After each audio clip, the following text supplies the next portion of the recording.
की प्राप्ति के लिए श्री जिन देशना का श्रवण कर रहे हैं।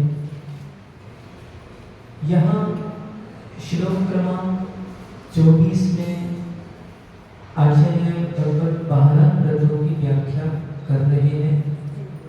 अर्थात व्रती कौन है?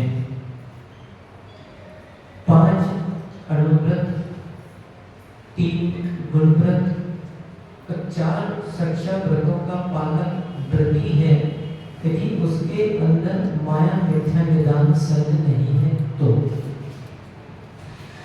माया संग, मिथ्या संग, निदान संग के हमने कुछ माया संग के उदाहरण हमने देखे थे कि आज वर्तमान में पीछीधारियों यानी साधुओं में, सफेद कपड़े वाले व्रतियों में जो कि सलियों का प्रवेश बड़ी तीव्रता से पाया जा रहा है। मैं तो बोलता हूँ गृहस्थ बहुत अच्छा है, आप लोग बहुत श्रेष्ठ हो जो अविरत सम्यक दृष्टि बनकर पूजा अभिषेक में लीन हो। बहुत बहुत अच्छी साधना है। व्रत कर रहे घर में रहकर बहुत अच्छी साधना है। समय समय पर सिद्ध चक्र विधान पूजा कर रहे हैं, बहुत अच्छी साधना है। दिन भर में माताएं लोग रात्रि के भक्तावर आदि मंदिरों में पढ़ने आती है, बहुत अच्छी साधना है। मंदिरों में समय समय पर लाडू आदि चढ़ते हैं, बहुत अच्छी साधना है। एक अविरत सम्यक दृष्टि के हिसाब से देखें तो ये बहुत उत्कृष्ट है। समय समय पर उपवास भी गृहस्थ लोग कर रहे हैं, समय समय पर एकासन नीरस आदि गृहस्थ कर रहे हैं। भले उनके बच्चे हैं, कोई दिक्कत नहीं, सब कुछ कर रहे हैं, बहुत अच्छी बात है। क्योंकि शास्त्रों में भी लिखा है कि एक मोही मुनि से अच्छा निर्मोही श्रावक कहलाता है। हमने कल भी कहा था, आज भी हम कह रहे हैं कि जिन विद्वानों ने साधु भेष को धारण नहीं किया है, जिन श्रावक श्राविकाओं ने पढ़ने के बाद भी साधु बालिकाओं के भेष को धारण नहीं कर रहे हैं, इसमें 2 दृष्टियां ग्रहण करना है। एक कि उनको इन व्रतों का अभिमान है, वे समझ रहे हैं कि इन व्रतों का पालन करने के बाद हमारे द्वारा कुछ अतिचार हो जाएगा, हमारे द्वारा कुछ दोष आ जाएंगे, क्योंकि हमारे अंदर से सत्य नहीं निकली है। एक तो भैया अविरत सम्यक दृष्टि बनकर अच्छे कर्मों का क्षय करो, जो राम, सगर, पांडव आदि को भी किया था। इन्होंने अपने गृहस्थ पर्याय में शुद्ध उपयोग की भावना भाई थी, और शुद्ध उपयोग की भावना भाने से इन्होंने अपने कर्मों की बंधन जो था उसको शिथिल कर दिया था। कर्मों का अनुभाग जो था, कर्मों की स्थिति जो थी, उसको कम कर दिया। एक अविरत सम्यक दृष्टि श्रावक ने मान लीजिए किसी चीज में 1000 कर्म का बंध किया, अपनी आत्मा में 1000 कर्म बंध गए। अब वो ग्रस्त अवस्था में उसको पर्याय मिली और वो रहकर सात्विक जीवन, शुद्ध भोजन, शुद्ध विचार और अधिक आडंबरों में ना लीनता रखता हुआ, अधिक ममत्व ना धारण करता हुआ, अपने कर्तव्यों का पालन करते हुए उसने वो 1000 कर्म जो थे वो उसने निर्जीव करके 500 बचा लिए। एक उसी में एक व्यक्ति व्रती बना, एक व्यक्ति महाव्रती बना, और उसने भी 1000 कर्म लेकर हुए संसार में आया, और उसने मोह के राग में, क्योंकि देखिए मात्र जरूरी नहीं है कि आप काय से ही सर्व करो,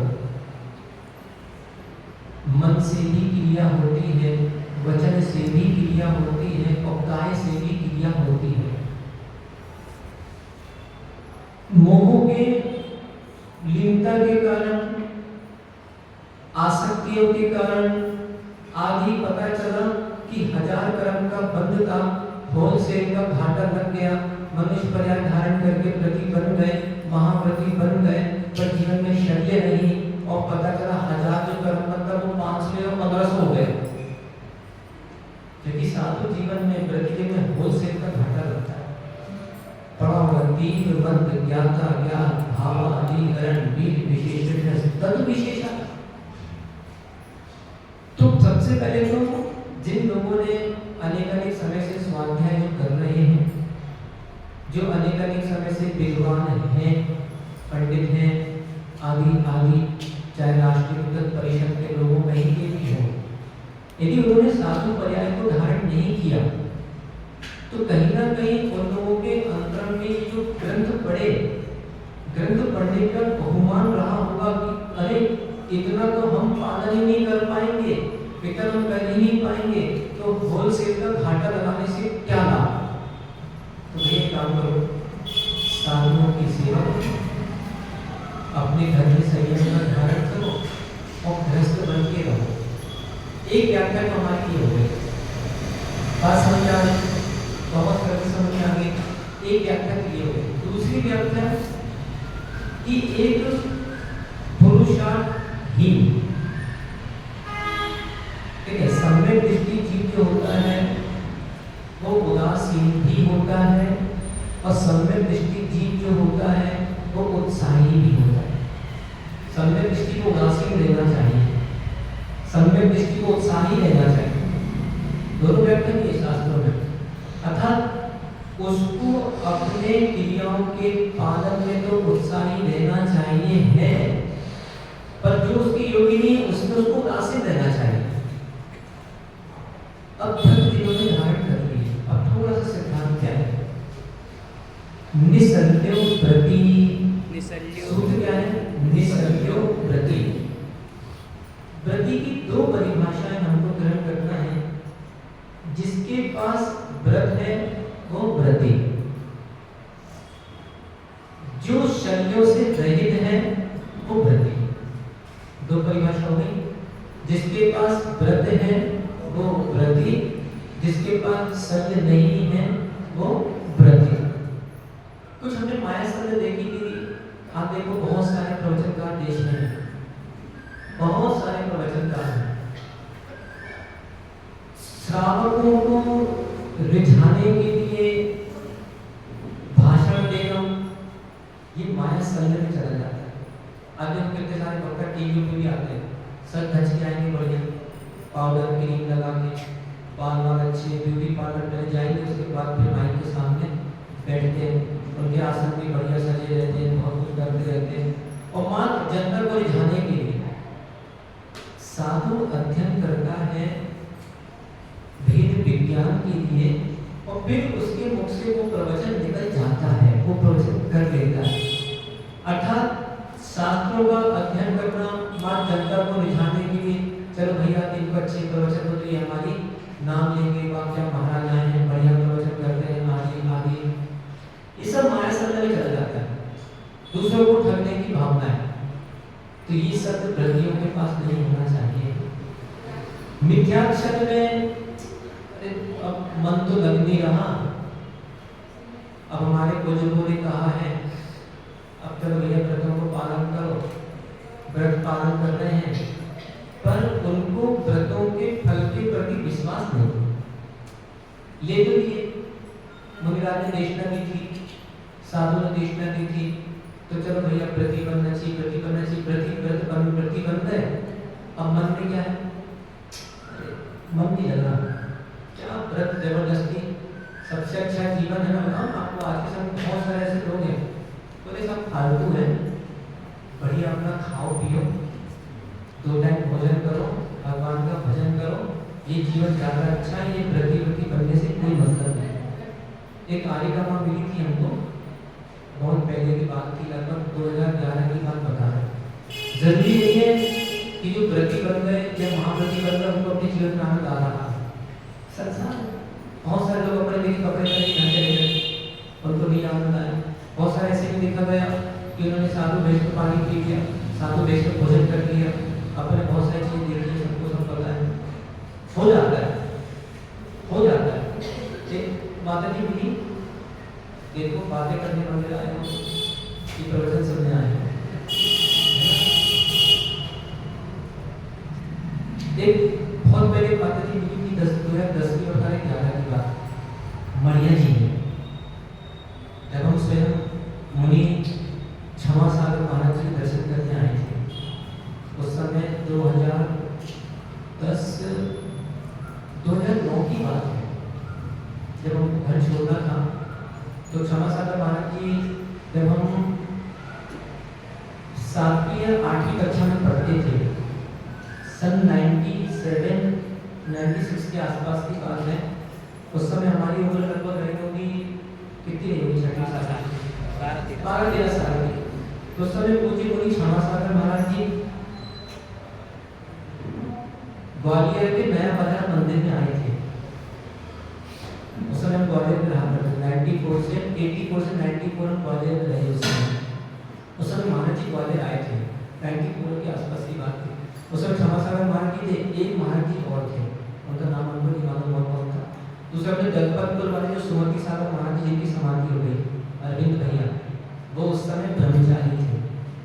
और एक इधर रहते हैं, इंदौर के पास एक क्षेत्र है नेमावर, वहाँ पे ब्रह्मचारी रहते बटुक, उनका नाम श्रेयांश है, शायद श्रेयांश हो जाते हैं। तो वो पहले क्षमा सागर महाराज जी के साथ में बोलो पढ़ा करते थे। तो क्षमा सागर महाराज जी ने पूरा नहीं पर दर्शन पाठ है, मुक्तावर पाठ भी उनसे हमने सबसे पहले अध्ययन किया था। तो हमारी भावना थी कि हम घर छोड़ने के पहले महाराज का दर्शन करना चाहते। उस समय महाराज जी मणिया जी में थे। उस समय उनका आहार लगभग 1.5-2 घंटे उनको लगता था। वो आटे की कटोरी बना के पीला थी महाराज, बहुत समय से पीला रही। आज यदि क्षमा सागर महाराज जी होते तो उनका एक तरफा पूरे देश में नाम होगा। उनकी जो सबसे बड़ी बात जो उनके अंदर एक समझाने की शैली थी, खासकर नई पीढ़ी को। आज भी उनका जो ये एक ग्रुप चलता है ना, मैत्री समूह, आज भी उनके मैत्री समूह में अच्छे एजुकेटेड इंजीनियर्स, डॉक्टर्स आदि जुड़े हुए। अभी जो पिछला कार्यक्रम इनका हस्तिनापुर में हुआ था, क्योंकि हर साल मैत्री समूह पूरे बच्चों के लिए इनाम वगैरह देते हैं जिन्होंने अच्छे नंबर प्राप्त करते हैं। तो बहुत अच्छा काम वो लोग कर रहे हैं। तो उस समय जब हम बैठे बढ़िया जी, तो एक माता जी आई का मेरी थी उस समय। तो उन्होंने कहा, हमने कहा आशीर्वाद दी थी कि हम आचार्य महाराज को दीक्षा लेने के लिए जा रहे हैं। उन्होंने कहा क्या करोगे दीक्षा लेके? बोले कोई मतलब नहीं है, अभी घर में रहो, आराम से खाओ पियो और बढ़िया अपना जीवन यापन करो, कुछ नहीं। हमने नमस्कार किया। देखो 25 साल के हो गए तो सामने वाले की बातें समझ में आ जाती हैं, इसके बातों में भाव है कि व्यक्ति के भाव देखकर उसके अंतरंग का बोध हो जाता है। तो हम समझ गए थे कि इनको अपने जीवन में आनंद नहीं आ रहा, साधु बन के भेष में आनंद नहीं आ रहा। एक बार पंडित जी बता रहे थे, महाराज जी मैं तो ऐसे 70-80 साधुओं को जानता हूँ जिन्होंने मुझसे स्वयं मुझसे बोल ही दिया है कि बोले बस हम जी रहे हैं, मंत्र पकड़े पहन के घर जाने का है, आनंद नहीं आ रहा। तो क्या होता है कि बहुत सारे लोग इसलिए साधु वृत्ति पदों को धारण नहीं कर पा रहे हैं क्योंकि उन्होंने शास्त्र जी का अध्ययन अच्छे से कर लिया। भले 4 लाइन पढ़ी, ज्यादा नहीं पढ़ी, भले 4 पढ़ी, पर वो 4 में समझ गए कि ये 4 लाइन के भीतर हम नहीं आ पाएंगे। जब दृढ़ता आएगी तब जाके कहीं हम इसमें पालन करेंगे, क्योंकि माया सर्ग मिथ्या सर्ग के साथ प्रतिपद को प्राप्त करना तो मैं तो बोलूँगा लाभ की जगह हानि है और घाटा लग जाता है। पर इससे आप लोगों को ये चिंतन करना है कि नहीं, हमें जब पद को प्राप्त करना है, श्रेष्ठ पद को प्राप्त करना है। अब मान लीजिए कहीं हो भी जाता है, ये तो हमारी एक व्याख्या है। दूसरी व्याख्या कि मान लीजिए कहीं व्रतों में अतिचार आ भी गया, क्योंकि तत्काल सूची के 7वें अध्याय में 70 अतिचार लिखे हैं। कितने? 70। 5 व्रतों के 5 के 12 व्रत ले लो, चलो व्रत 12 होते हैं, 12 व्रतों के 5 तो 12 गुणा 5 कितना हो गया? 7। 5 सम्यक दर्शन के और 5 संलेख के, ऐसे 70 अतिचार लिखे हैं। तो फिर एक तरफ ये भी कहा गया है कि व्रतों को लेने से डरो मत, व्रत लो, दृढ़ता से उसका आगम अनुरूप पालन करो। क्वचित कदाचित यदि कभी अतिचार लग भी जाए, फिर आभ्यंतर तप करो, आलोचन, प्रतिक्रमण, ऐसा है प्रायश्चित, विनय, वैयावरण, स्वाध्याय, विसर्जन तब करो। प्रायश्चित तब कर लो। गुरु क्यों बनाया जाता है? गुरु क्यों बनाए जाते हैं? कि जब गुरु जी हमको व्रत देंगे। गुरु क्यों बनाए जाते हैं?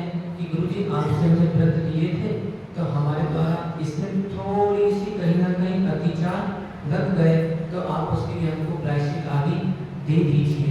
परंतु व्रत लेने के बाद मन में खिन्नता नहीं आना चाहिए, तो मिथ्यात्व शब्द में चला गया और मिथ्यात्व शब्द में गया तो वो व्रती नहीं बचा। फिर कौन सा व्रती कहलाएगा? द्रव्य व्रती। कौन सा व्रती कहलाएगा? द्रव्य व्रती। अभी ये भाव व्रती नहीं है। निदान शब्द के लिए हम भेद करें, प्रशस्त निदान, अप्रशस्त निदान और भोगार्थ निदान। निदान के 3 भेद किए गए। इच्छा सब कर रहे हैं, आज हम भी निदान करते हैं, साधु निदान करते। छठवें गुणस्थान में आर्त ध्यान के 4 पाइयों में साधु के लिए 3 आर्त ध्यान छठवें गुणस्थान में कहे गए। यदि मान लीजिए ये हमारा शास्त्र को चुरा देता है तो हमारे लिए भी इष्ट वियोगज आर्त ध्यान बन जाता है। यदि मान लीजिए कोई व्यक्ति ऐसा है या कोई वस्तु ऐसी है जो हमें पसंद नहीं आ रही है, तो हमारे लिए भी कुछ क्षण के अनिष्ट संयोगज आर्त ध्यान बन जाता है। शारीरिक पीड़ाएं या कोई मानसिक पीड़ाएं हैं तो कुछ क्षण के लिए पीड़ा चिंतन आर्त ध्यान भी बन जाता है। तो छठवें सामने लिखा ही 3 पाए होते। अब जो चौथा पाया है निदान, तो सप्तम गुणस्थान छठे गुणस्थान में जो लिखा है कि निदान नाम का आर्त ध्यान नहीं होता, तो वो वास्तव में लिखा है, परंतु मूलाचार में ये भी लिखा है कि क्या किंचित निदानम अपि न कर्तव्यम, क्या साधु को किंचित निदान नहीं करना चाहिए? तो नहीं, उसे निदान करना चाहिए है। अब क्या बोलते हैं? दिन में 4 बार बोलते, तो 4 के 40 बार बोलते होंगे। दुख खाओ, कर्म खाओ, कोई लाओ, सदै गमन, समाई मरण, जिन संपत्ति हो बचन। वो दुख खो नहीं है, आप ध्यान रखो। कभी कभी उसको उच्चारण करते समय दुख खो, वो खो नहीं है, वो खाओ है। दुख खाओ, वो 6 शब्द का प्राकृत है। 6 का खाए, खाओ। और पहली जो संस्कृत में अपन को पहला धातु बनाना है, पहला रूप बनाना पड़ेगा, उसमें विसर्ग लगा देते। इसमें क्रिया बनाना बाकी तो क्या करते, इसमें प्राकृत में ओ लगा देते। तो दुख खाओ, दुखों का क्षय हो। और क्या मांग रहे हैं? हे भगवान, मुझे आपके गुणों की संपत्ति हो, ये आकांक्षा ही तो है। अब निदान हुआ कि नहीं हुआ? इसमें भेद कितने किए हैं? प्रशस्त निदान,